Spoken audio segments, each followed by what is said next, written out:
Good evening, ladies and gentlemen, and welcome to Northwestern Michigan College's International Affairs Forum. Thank you all for coming out on such a beautiful spring day. We always kind of look at these kind of days and just hope that people will still come into our auditorium and listen to the fantastic speakers we have rather than working in their garden and riding their bike and doing other things that they could be doing. So we appreciate you being here and know that afterwards, there'll still be light, and there'll still be warmth, and you can enjoy the rest of your evening. So my name is Jim Bensley, and I serve as the director of the International Affairs Forum. We're glad to have you here, virtually and in person. So right now, I'm going to ask you to just take a few seconds to silence your phones. For those of you in the audience, if you have not done that yet. So before we begin this evening's program, I'd like you all to know that right now, 55 NMC students are currently fanned out across the globe on faculty-led study abroad programs, where they will be doing things such as investigating the effects of climate change in Iceland, engaging with adults and children to gather important stories on positive changes happening in one of the most destitute areas of Guatemala, working hand-to-hand with renowned chefs in Spain and Portugal to develop skills in international cuisine, and next month, spending half of a 2-week program living with Muslim families in Morocco to experience a religion and way of life which they have yet to fully understand. This is another reason why we say that NMC is your global community college. You may also recall that last month, our champion academic World Quest team was with us. I can now report that your support in helping them journey to compete in the national competition in Washington, D.C. was well worth it. Although they did not place in the top 10, the experience touring the halls of government and communicating with officials involved in foreign affairs was an experience they won't soon forget. So thank you to all of you who supported that effort. Tonight, we are lucky to have with us two very experienced and well-respected professionals in the field of journalism. Our moderator, Gene Gibbons, covered Presidents Nixon, Ford, Carter, Reagan, George H.W. Bush, and Clinton during a 40-year career as a political journalist. Gibbons is a former Reuters chief White House correspondent and previously was a Washington-based United Press International reporter. He served on the board of the White House Correspondents Association and is a past president of the Radio Television Correspondents Association. His career highlights include serving as presidential debate panelist in 1992 and as the Joan M. Shorenstein Fellow at Harvard's Kennedy School of Government in 2010. He has appeared on the PBS NewsHour and other telecasts. Gibbons is a graduate of the University of Scranton and received an honorary doctorate from his alma mater in 1996.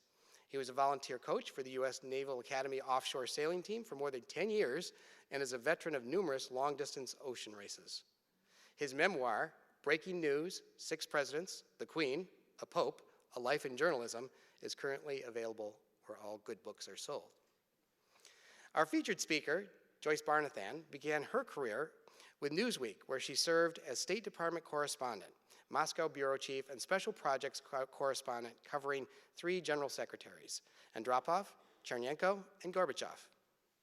Following her time there, she completed a 7-year assignment as the Asia regional editor and Hong Kong bureau manager for BusinessWeek.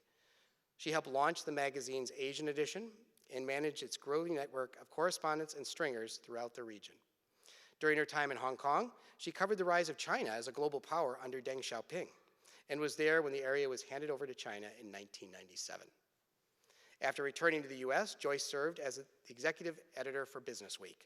She oversaw editorial content, managed product launches, created alliances, and ensured the integration of all BusinessWeek offerings across all channels. She was also assistant managing editor responsible for magazine's finance, economics, investor, and lifestyle departments. Most recently, Ms. Barnathan served as president of the International Center for Journalists for 15 years, where she helped develop and oversee a wide variety of high-impact programs affecting the quality of journalism and technology.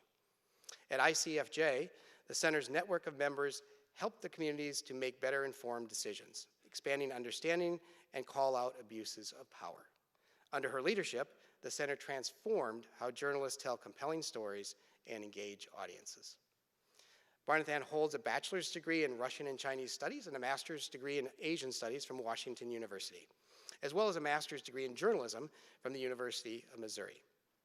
She is winner of 5 Overseas Press Club Awards, as well as the National Headliner Award.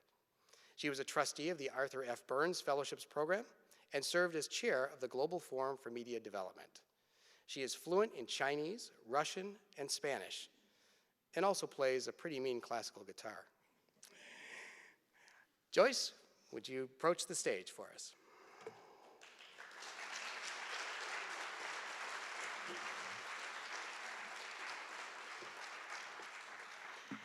I need a little step stool here, being vertically challenged. It's really a delight to be here. Thank you, Jim, for the introduction. And I say those programs that you have going on for students overseas sound great. I'm ready to sign up for the culinary one for sure. I'm doing the slides and this at the same time, so forgive me if my coordination isn't perfect. Recently, Wall Street Journal reporter Evan Gershkovich was arrested for spying in Vladimir Putin's Russia.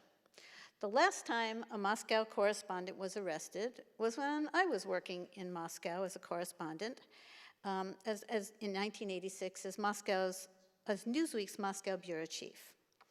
Moscow was a pretty grim place then, gray and cold, and reporters generally lived in a glass fishbowl.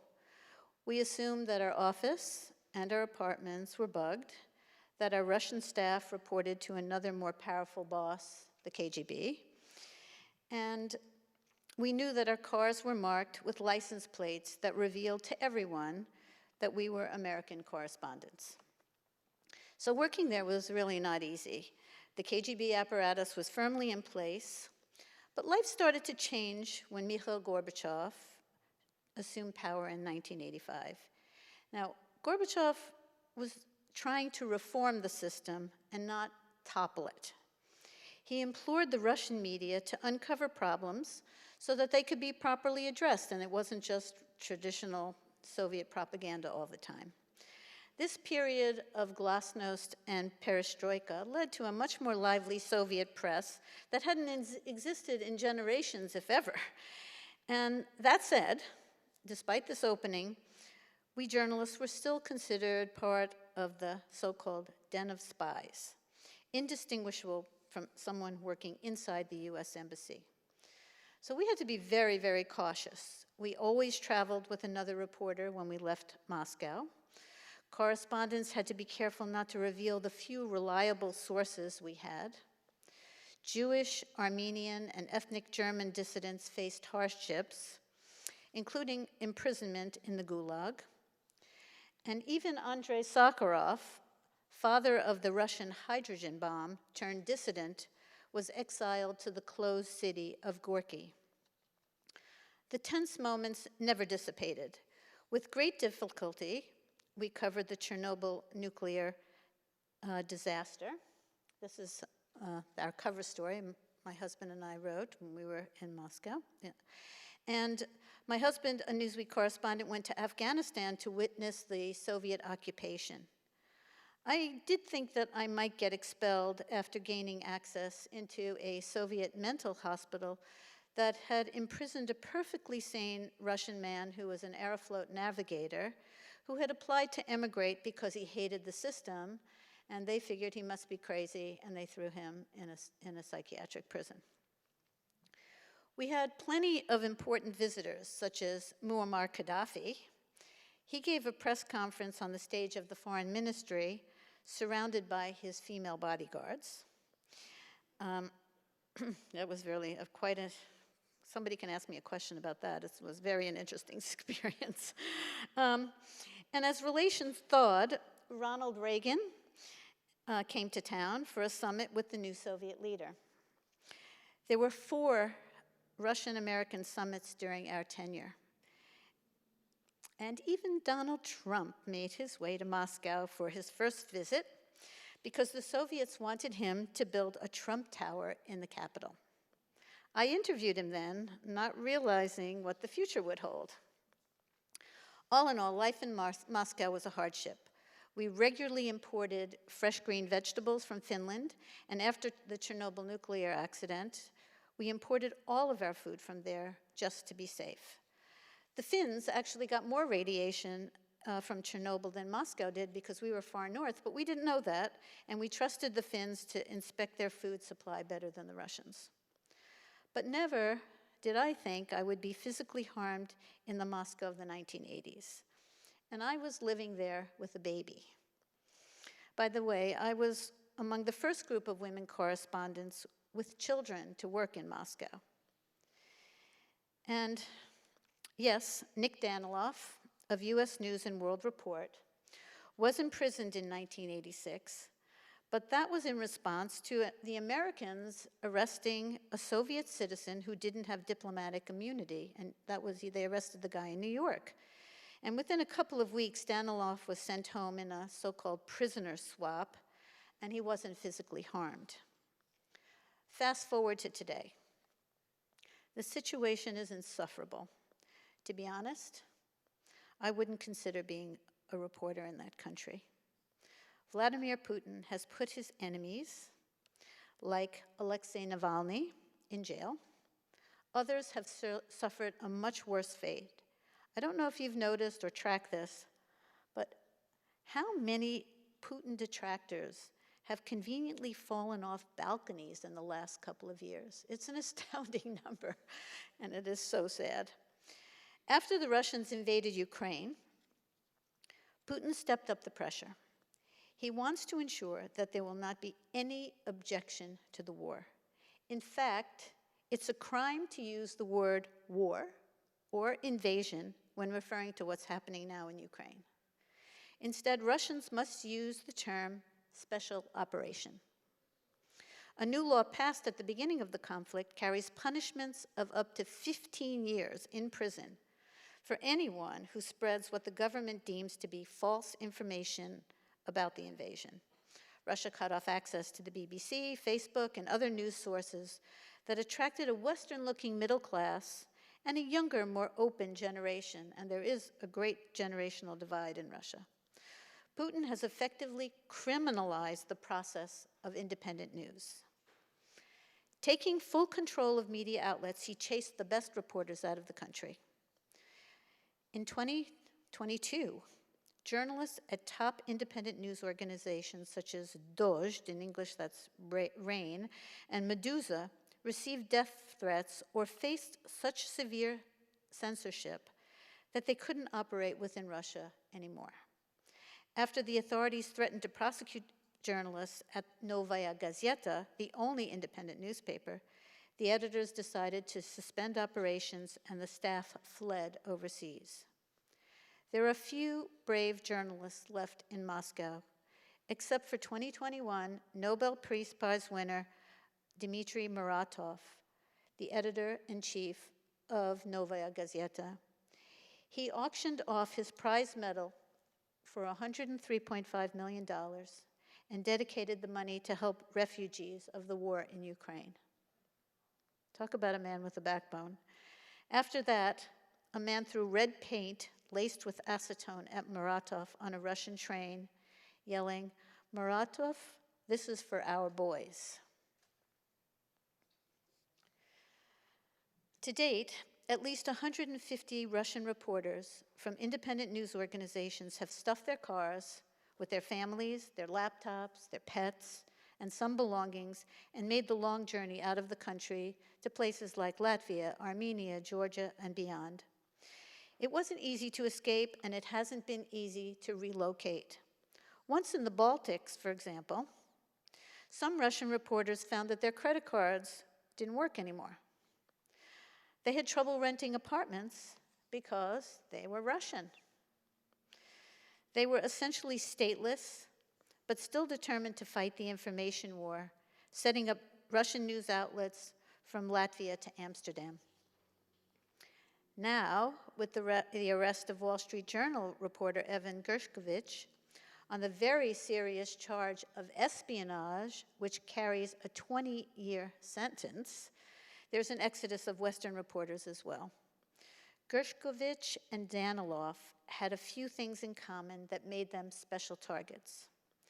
They both came from Russian families, they both understood the culture, and they both spoke the language. But the times are different. There is no glasnost and perestroika in Russia now. Only suppression. I would love to see Gershkovich freed from a Russian prison soon, but I'm really worried about him. Look how long it took Brittany Griner, basketball player Brittany Griner, to get out of jail, and she wasn't reporting on Putin's destructive, unprovoked war. Putin represents the rise of autocrats who know no limits and are determined to weaken democratic systems.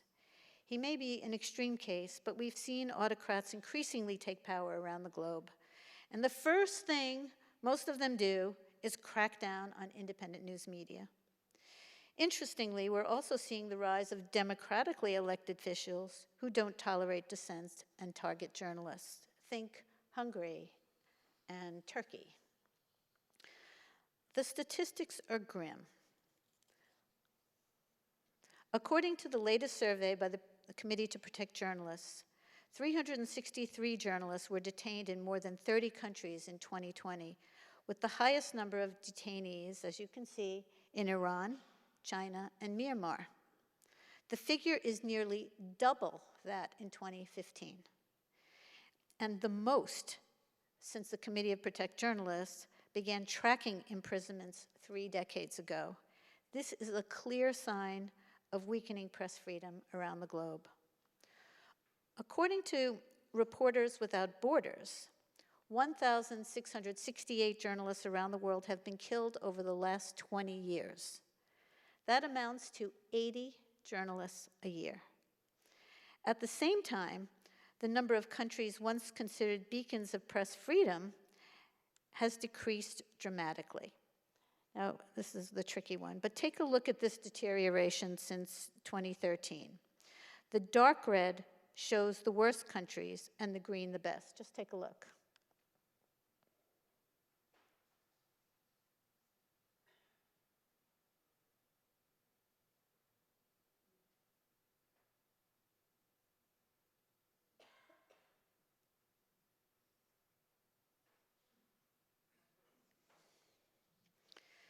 Of the 180 countries in this survey, Russia ranks 155. Ranking at 175 is another country that I covered extensively, China. I was based in Hong Kong from 1992 to 1999, when this vibrant British-run territory was returned to China in 1997. I went to China regularly to report on the vast changes that were taking place in the country as it moved from an economic backwater to a global powerhouse. There were 2 major events that were pushing China towards to being more open, and especially to the foreign news media. The first was the lead up to China's admission into the World Trade Organization in 2001. During the negotiations, China became friendlier towards the business press in particular. This is a quote from my colleague who worked in Beijing for 20 years, Dexter Roberts, and he said, "The wrong-headed assumption that we were all secretly spies started to go away." From Hong Kong, I would get visas relatively easily to go into China to interview top officials and business leaders around the country.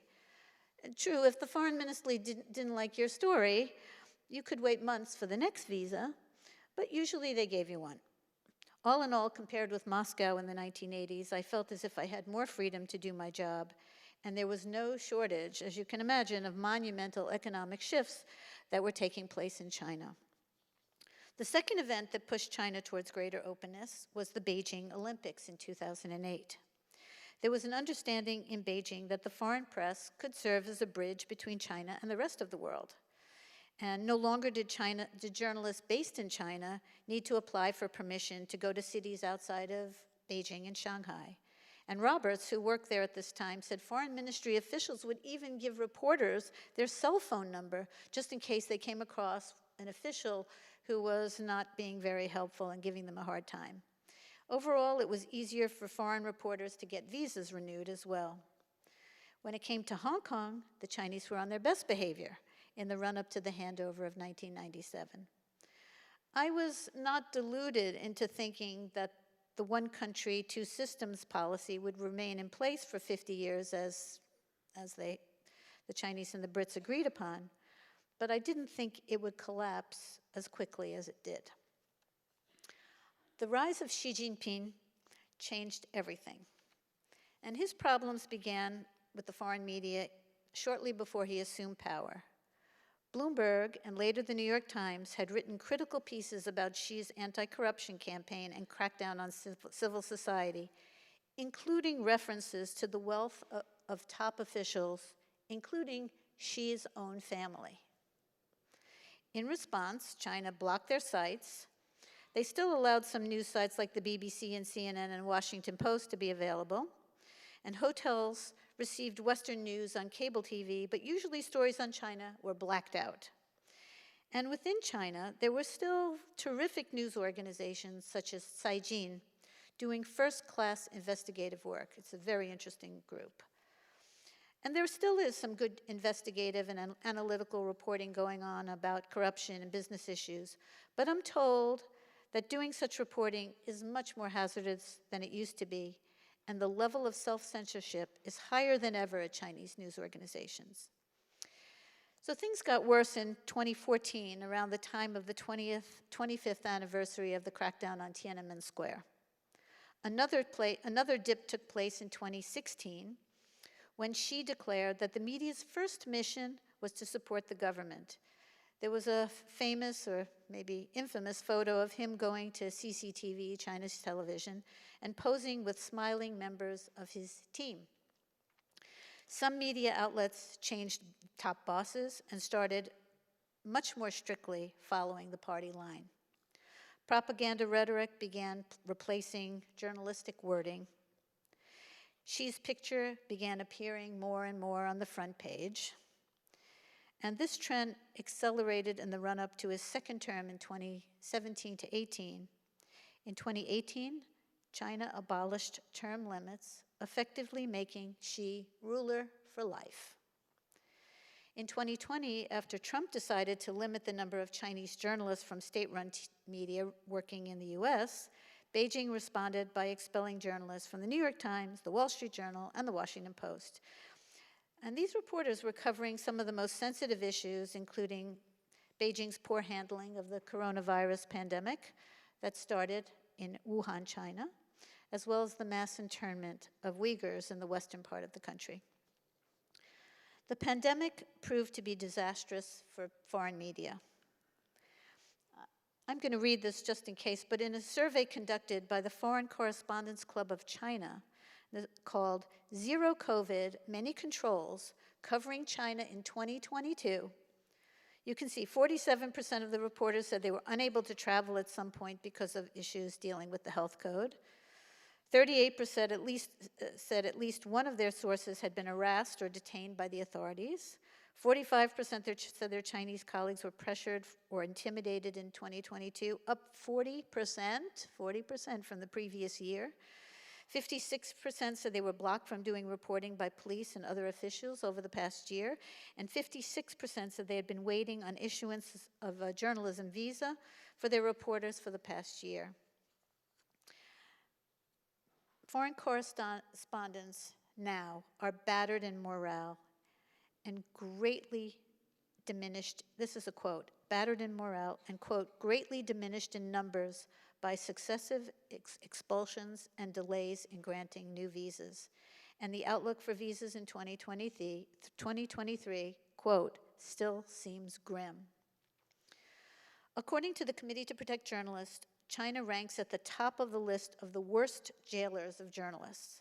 Chinese-born Australian journalist Cheng Pei, who worked for China's English language news channel, was formally arrested, quote, on suspicion of illegally supplying state secrets overseas in 2021. And a Bloomberg journalist named Hayes Fan, a Chinese national, was detained for about 6 months, and no one knows why. She has remained silent since her release. I'm just going to add here that it's so many news organizations hire Chinese nationals, but they're particularly vulnerable in a crackdown because they can get to the families that are living there, and I can see why somebody like Hayes Fan does not want to talk about it. A chilling effect runs through the journalism community. Some news organizations transfer their staff to Hong Kong, but a new law that I'll discuss in a moment has made that base untenable. Many foreign correspondents are now covering China from Taipei or Seoul, Korea. And as I said, within Chinese news organizations, self-censorship is rampant. As for Hong Kong, a place I love dearly, the situation is grim. In 2019, Chinese proposed an extradition bill that would potentially send Hong Kong detainees to China. And as a result, there were massive protests, as you probably remember, in the streets of Hong Kong. Beijing responded by passing the national security law, which gave China the right to control life in Hong Kong as never before. Hundreds have been arrested since the law came into effect, including Jimmy Lai, a Chinese refugee, an outspoken Beijing critic, and publisher of the independent Apple Daily newspaper, an arm of his Next Media organization. I know Jimmy personally, and it just pains me to even see that this is happening. He's languishing in prison right now. And in 1 year, Hong Kong's rankings on the Press Freedom Index plummeted from 80 to 148. Perhaps I was naive when I thought in the 1990s that China would gradually open up as its citizens became increasingly prosperous, demanding more control over their lives. My cover story, which I'm not putting up here, China, the Making of a Civil Society, didn't quite pan out, quite the opposite. And of course, technology has a great deal to do with today's problems in journalism. We know that the internet hollowed out the business model for US news organizations, and to do good journalism, you need to invest in it. Job cuts in journalism in this country have been enormous, and they're continuing. And thanks to unfettered social media, there's also been a rise in massive misinformation and disinformation. And this is how I'll just define it as I see it. Misinformation is just wrong information. Disinformation is a deliberate campaign to sell lies. And it's often hard to counter this. We need to make sure that the truth travels faster than lies. I can't envision an optimistic scenario within Russia or China right now. But I'm basically an optimist, and I don't want to end on a dire note. There are Russian journalists outside the country who are determined to tell the truth about the devastation in Ukraine, and they are finding creative ways to disseminate that information. Independent Chinese journalists are working just as hard. There's been a rise in investigative journalism nonprofits that are working across borders. These not only include prestigious nonprofits like ProPublica and the Marshall Project, but outlets like Connect Us in Latin America and the Organized Crime and Corruption Reporting Project in Sarajevo. I'm very proud that my former organization, the International Center for Journalists, has backed these international groups and helped them become powerful forces for the truth. Independent journalists must find a way to fight the opposition of hostile governments like Russia and China. At the same time, they're trying to make sure that the flood of new technologies, now including artificial intelligence applications, become forces for telling truths rather than lies. In my view, journalism is the canary in the coal mine.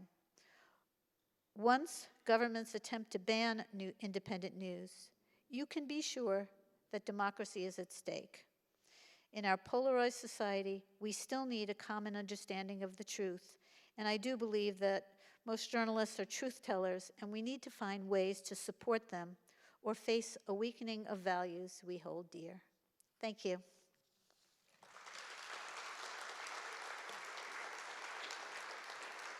And now I'd like to call up the Venerable Gene Gibbons to join me on the stage.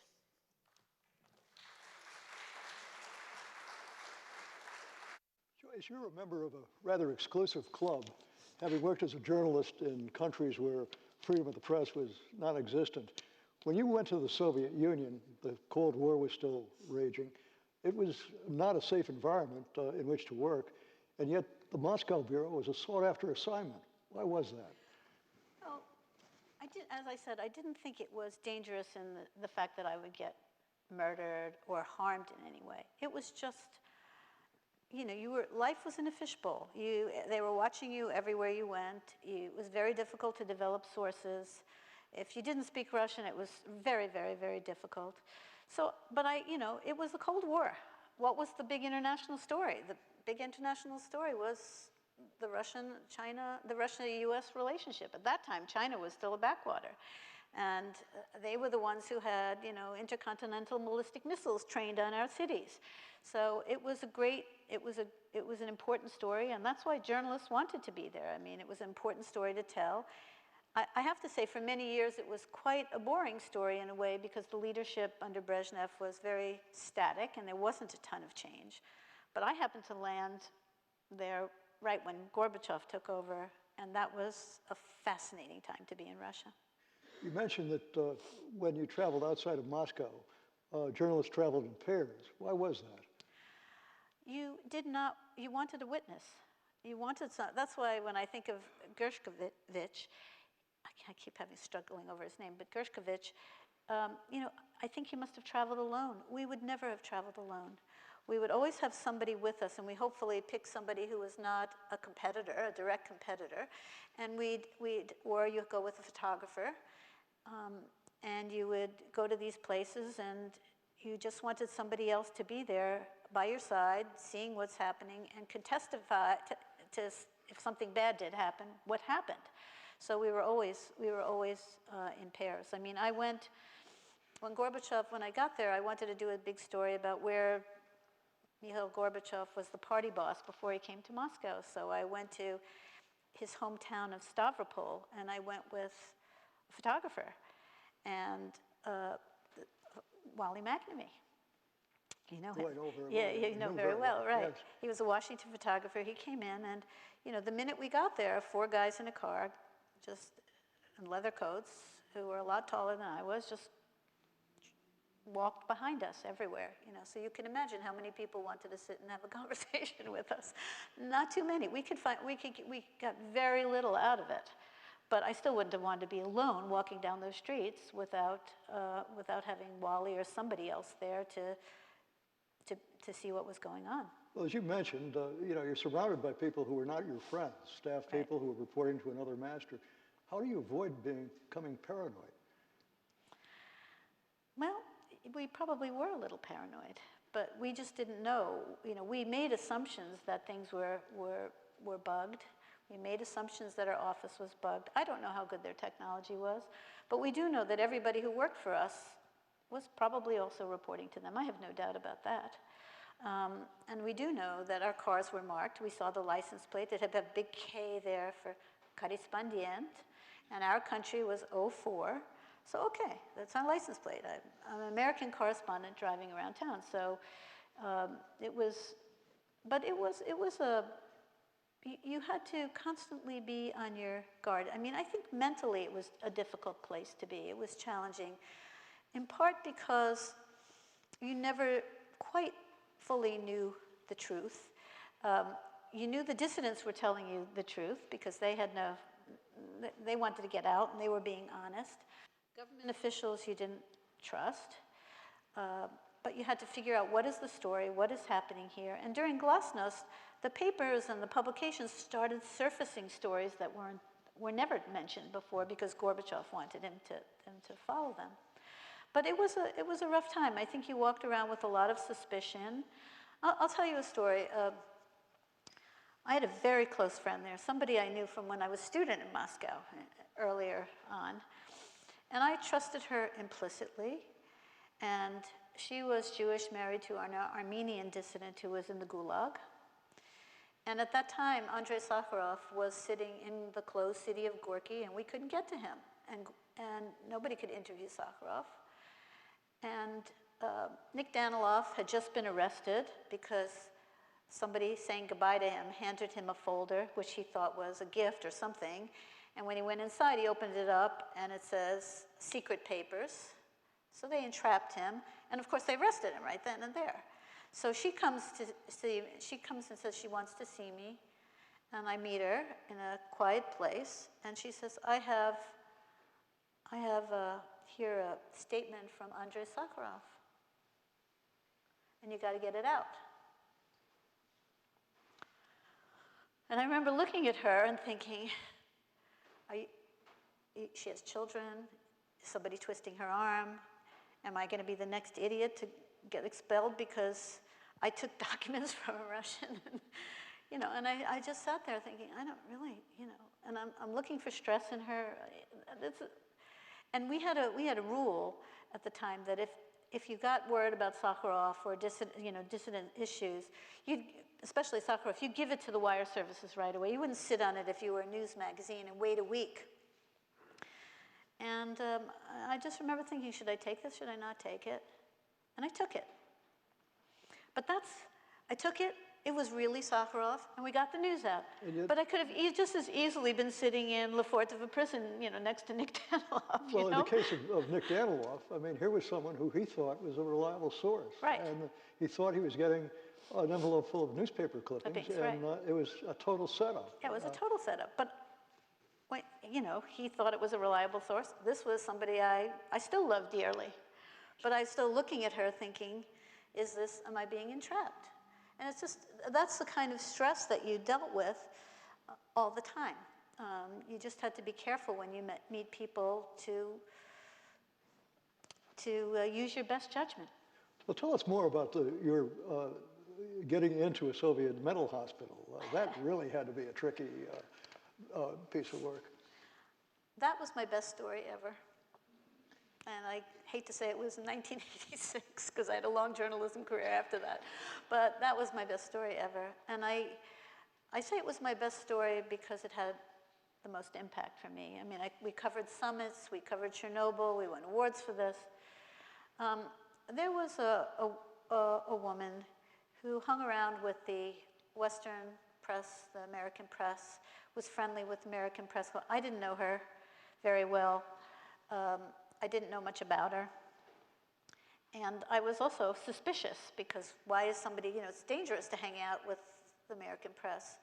And at a farewell party for a correspondent who was leaving, she was in the house, it was a crowded party, and I just got to know her there.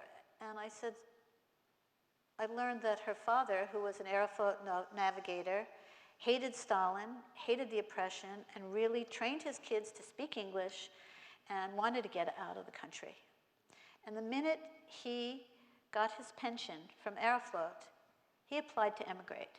Now, at that time, Russians didn't apply to emigrate. It was dangerous for a Russian to do that.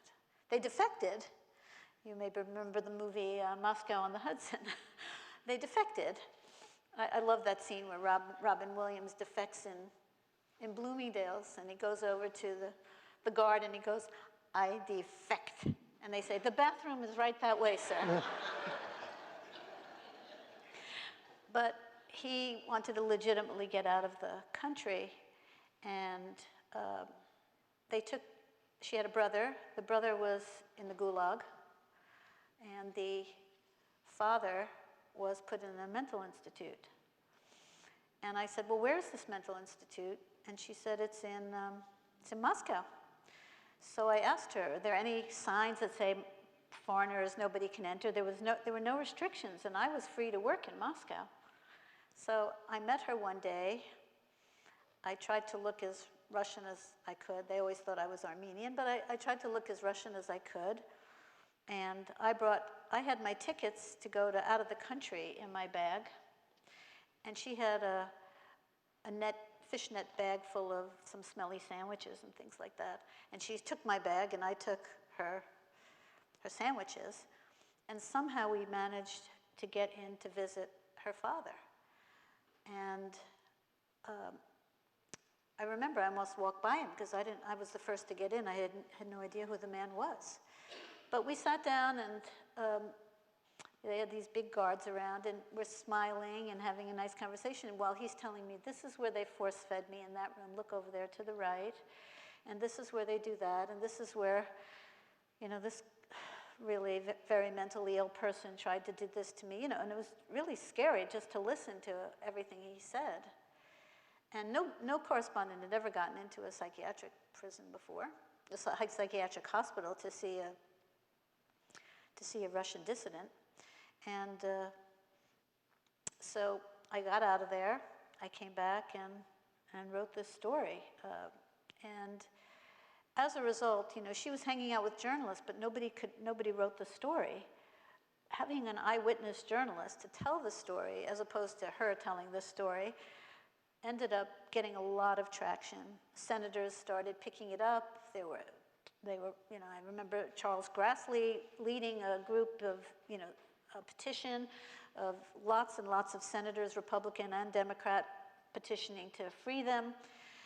They got on the, you know, they got on all the lists of the government pressure to get people out. All the journalists started writing stories about the family. And, you know, probably one of the happiest days was when I went to the train station and the whole family left the country and got out of there and immigrated to the US.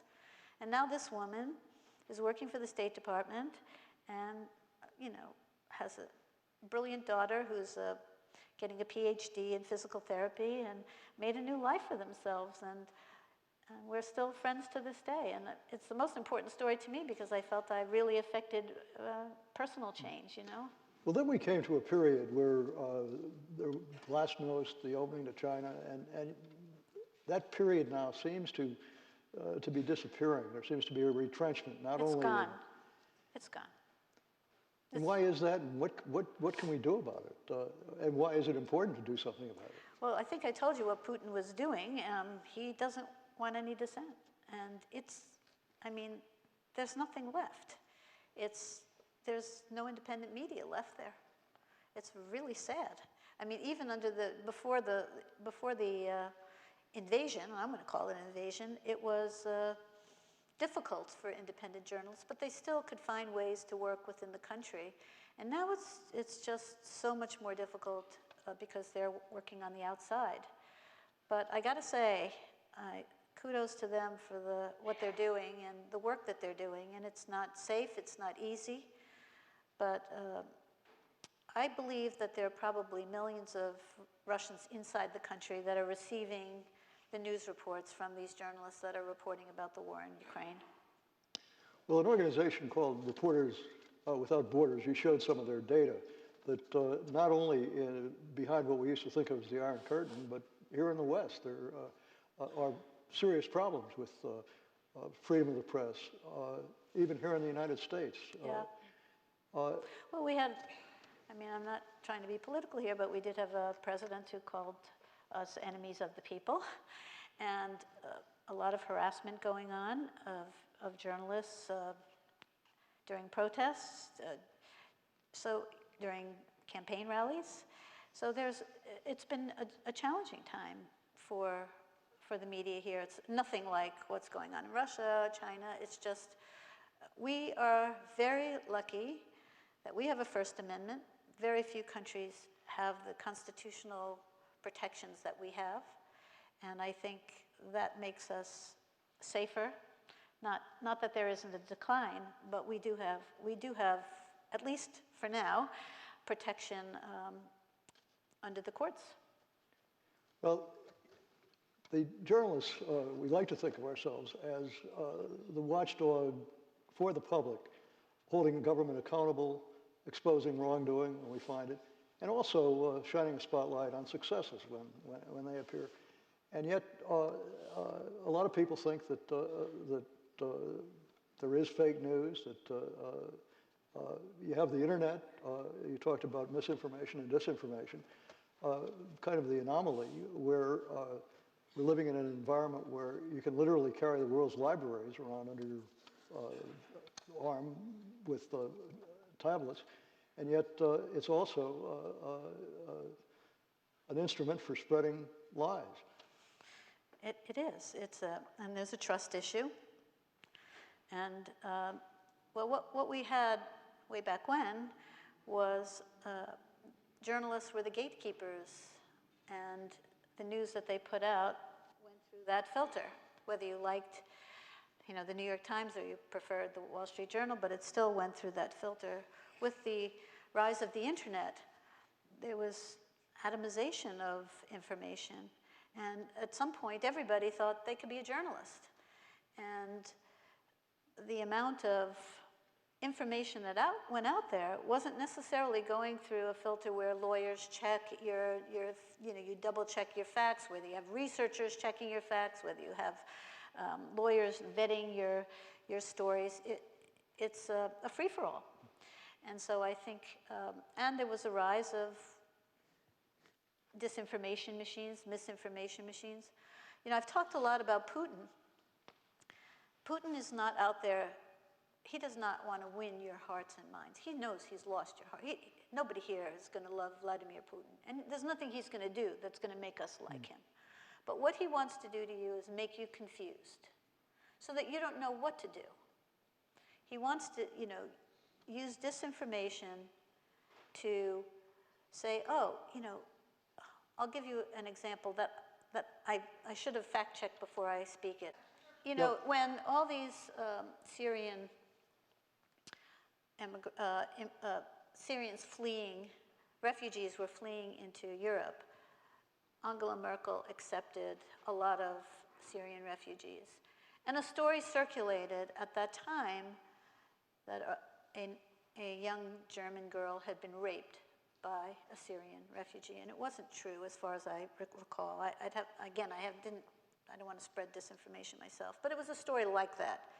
But it created so much confusion, and it brought out this anti-refugee sentiment, and that's the type of stuff, those sort of mind games that they play, where they put something out there, it gets repeated over and over again, and you know, something that's repeated over again sounds like it may be the truth.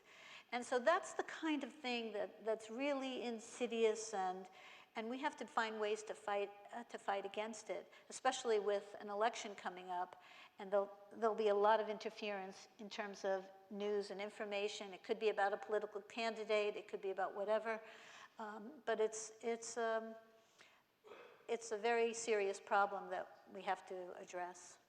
Well, I apologize for the interruption. That's And okay. now, at this point, we'll go to questions from the audience. Okay, thank you both for a very interesting talk. I'm sorry I jumped up in there. I wanted to.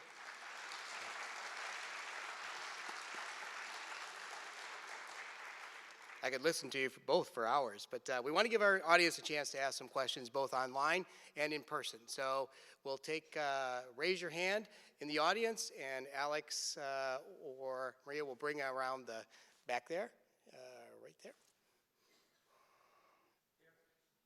I've always been interested in Myanmar. Do you know more than you showed us in your presentation that you could tell us about the last couple years? Myanmar. Myanmar.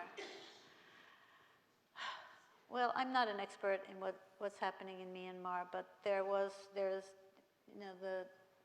military it's been a coup, and they've cracked down on dissent. I think Aung San Suu Kyi is in jail, or at least under house arrest. Is that right? And you know, there have been a lot of journalists, including Muslim journalists, who are thrown in jail. It's not my specialty, though, I'm sorry to say, but yes, there's a question down here. We're going to take one from the virtual audience. So listen carefully, Joyce, because it's a rather lengthy question. Okay. But I think you will have a good answer. It says, do the profit motive and quest for market shares of U.S. media, particularly TV networks, compromise the ability of the press to convey the information American citizens need to support their freedom of expression? Well, I can't say that. I've never been in a newsroom myself where any editor has told me, we've got to do this for profit motive. We've got to cover the story or don't cover this story for profit motive. But it was pretty clear it was pretty clear that there were some cable networks when Trump came around that profited handsomely off of the fact that he was generating a lot of interest and buzz and talk, and there was just an overdose of a lot of Trump stories. He was president of the United States, you have to cover him, but it did generate news. And you can see on the Fox News issue recently where even a lot of their top journalists, I don't want to call them journalists, their top commentators, I can't call them journalists, the top commentators basically knew that what they were saying was false, but they thought it would hurt the profits of Fox News if they got out there. So it is an issue. I don't believe that the best news organizations, it's the overriding sentiment of what goes on in journalism. And breaking important stories, shedding the light on these stories, that's what generates real news, and I think that's what most people are after, and most respectable news organizations are after.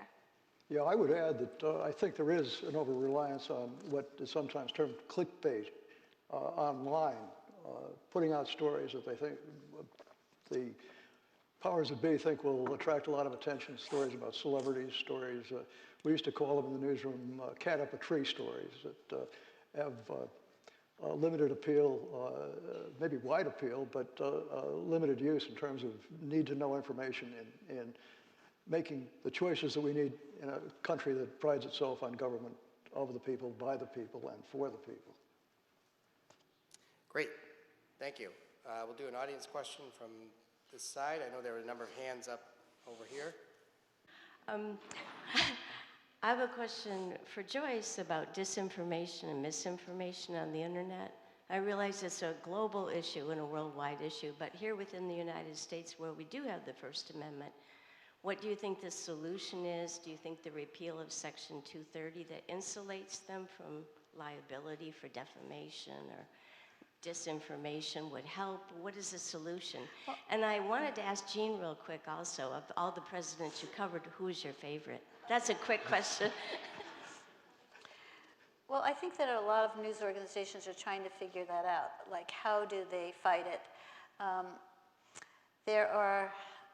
trying to remember which news organization, and maybe it was the AP or others, they're putting little notes on the bottom of stories to say that this is fact-checked. There's a trust, is it the Trust Project, where a lot of stuff that goes on in newsrooms is not obvious to the public. And they're trying to make the process more transparent so that you can see that an editor who wrote this story about this defective car or recall was actually writing about editing stories on automotive issues for 20 years now. That this story about some sort of corruption has been lawyered by the in-house lawyer, and try to give more credibility to the stories that are verified and real.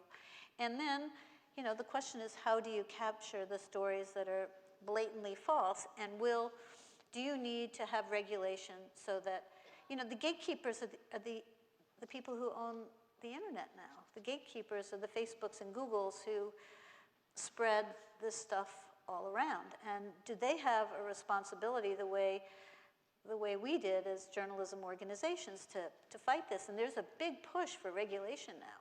I don't know whether it'll happen, and I don't know if the government knows how to regulate this. And again, with the coming AI revolution, hang on to we're into yet another massive era of potential disinformation and misinformation that's scary. And you can see that the people who have created AI are the ones who are sounding the alarm now.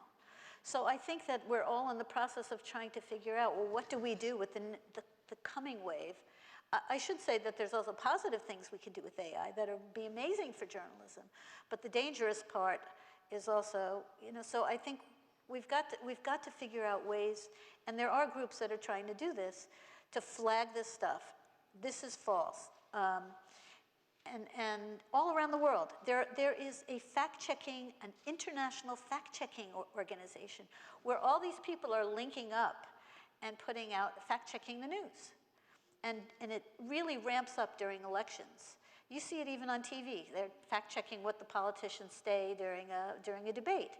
More and more of that is going to be needed so that we can understand and not overreact when, you know, we see an image of somebody talking and he's not really him saying it, which is what may be coming.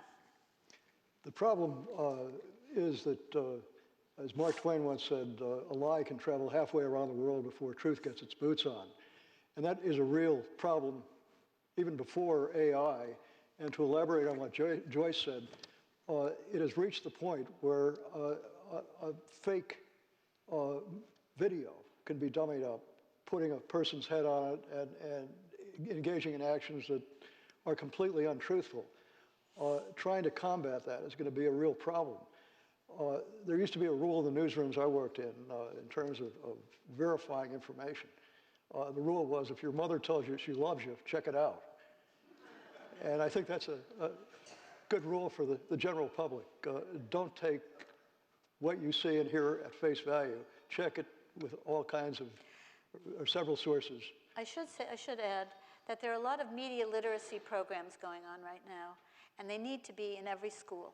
We need to have media literacy everywhere, so students can learn, and college students can learn what is a fact and what is not a fact. Not alternate facts, we're talking about facts here. And what sources are trusted sources and what sources are not trusted sources. And it can be taught. You can teach people, I know we all read very carefully, where is the source of this when you see something suspect, and it needs to be part of our coursework in a very young age. We have to get into the school system and make this a mandatory course, and it is happening, but maybe not as quickly and as it needs to happen. I think we need a much greater emphasis on civics, which when I was a kid, we started learning in about the 6th grade, and I think it's almost non-existent now. And another important emphasis, I think, is history. Very few people know that what happened on January 6th of 2021 was almost identical to what happened just before Lincoln's inauguration. There was talk that secessionists were going to violently block his accession to the presidency, and the commanding general of U.S. forces then said, flooded the city of Washington with federal troops, and said if the secessionists so much as raised his head, he'd blow his head off with a 16-pound cannon. Lincoln presciently said, the danger is not the inauguration itself, but the certification of the inauguration. And the certification was handled by Vice President John Breckinridge, who had run against Lincoln in the previous election. He came under, in the fall election, he came under enormous pressure to either delay or deny the certification. And being a man of integrity, refused to do that. Breckinridge later became a Confederate general and ended the Civil War as Jefferson Davis's Secretary of War. So I think that puts in perspective just how dangerous this situation that happened a couple of years ago was. And I regret that it's not the second paragraph in every story about January 6, 2021. Thank you, Joyce. Thank you, Gene, for providing us with a deeper insight into the ongoing struggle to maintain a freedom of the press. Thank you to our members and future members who we encourage to be with us next month when we host Thomas Countryman to discuss the current state of nuclear powers. To learn more about IF, sign up for our e-news at tciaf.com. And if you have a minute right now, take out your phones and help us reach 1,000 subscribers on our YouTube channel at Traverse City International Affairs Forum. Thank you all for coming out tonight. Enjoy the rest of this beautiful evening.